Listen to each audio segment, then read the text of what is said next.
Hey guys, welcome back to my YouTube channel. So this is the vlog for day number 15 and we are halfway through the 30-day challenge.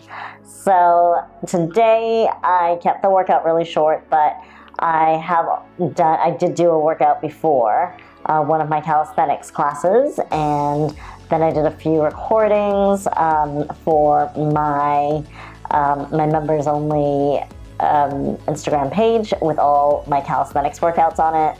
And I am about to do another workout this evening with my husband. So yeah, there are quite a few things going on. So I kept the core workout really short today. So go check that out.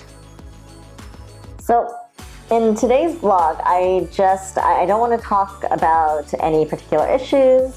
But I just want to bring it back to, since we're at the halfway point of this core challenge, I just want to bring it back to progress and, you know, how I've been doing for the last 2 weeks. So basically, I mean, let's talk about my food, right? As I said 2 weeks ago, when we first started this whole thing, I wasn't going to be changing my diet, so, which I didn't. And, you know, so I've been eating, you know, same sort of thing. You guys know my breakfast is like the same every single morning. It's just a difference of whether there's toast or no toast. And lunch is, you know, lunch can be a little bit different, but usually there's the wrap. And today I did have pasta because that was the leftovers from last night. And tonight we are probably going to have salmon. Although I have to admit I am feeling very full because I had my lunch at about 3:30 and it is about 5:15 right now, and we are going to be doing a workout at 6. So I am a little bit full, so depending on how I feel after, I might just make the salmon, rice and vegetables for my husband, and I might just have a protein smoothie. I'm just going to gauge that. So here's the other thing, you know, it's like really important not to undereat, right? But at the same time, if you are really full, then, you know, well, we're so conditioned to think that, you know, we do have to eat because it's dinner time and we should eat when it's lunchtime and all that kind of stuff. And yes, you have to eat regularly. You should be eating regularly. You know, if you've eaten quite a bit of calories, which I have, that pasta was very heavy. It was very cheesy, for one. And so I had it with some bresaola as well. So I'm just going to gauge how I feel at the end of tonight's workout, and not really, you know, not stuff myself if I really am feeling too full to have like a salmon sort of dinner. So yeah, that's you know, so in terms of food, it hasn't changed. It is pretty much the same thing. You know, so, you know, you can gauge yourself whether you think it's, you know, I mean, some people would be like, yeah, you know, I say you know a lot, don't I?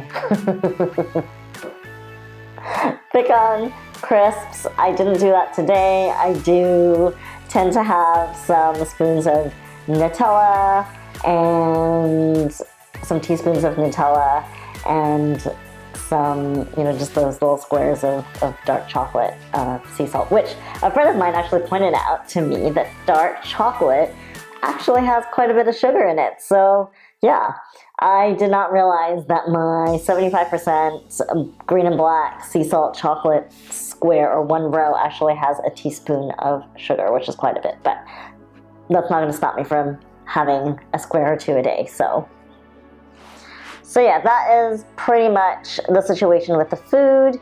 And every single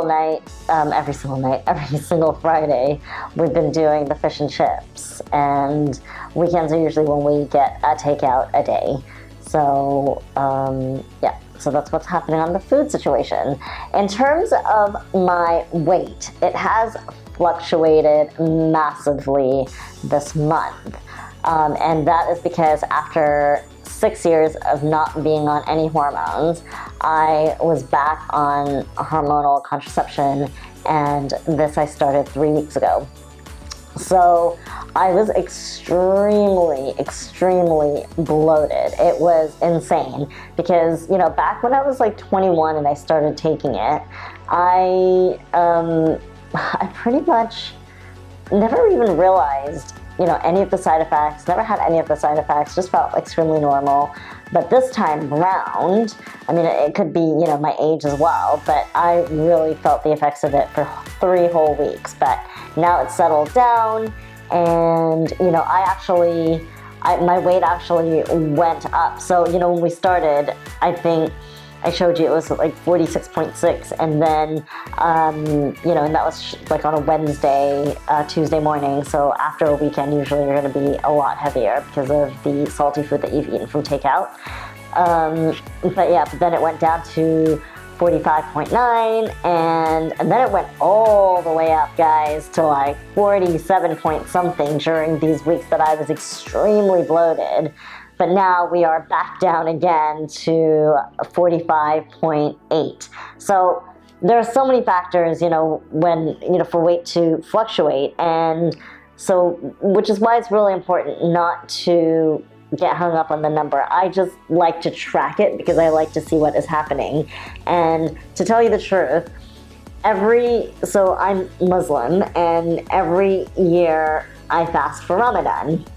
It's pretty extreme in the UK because of our time, the sunset in summertime and what time dawn is. So it starts from dawn, not sunrise. It's quite extreme. So we are not eating or drinking for many, many hours of the day.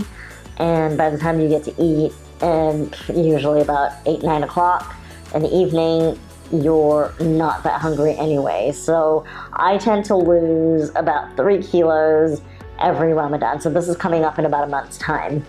But what I notice is that, so my weight at that point is usually quite low, and it's like the lower sort of end of where my body can sort of maintain.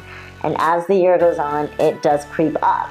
And it's almost like it takes an entire year before it almost gets back to where it was the previous year.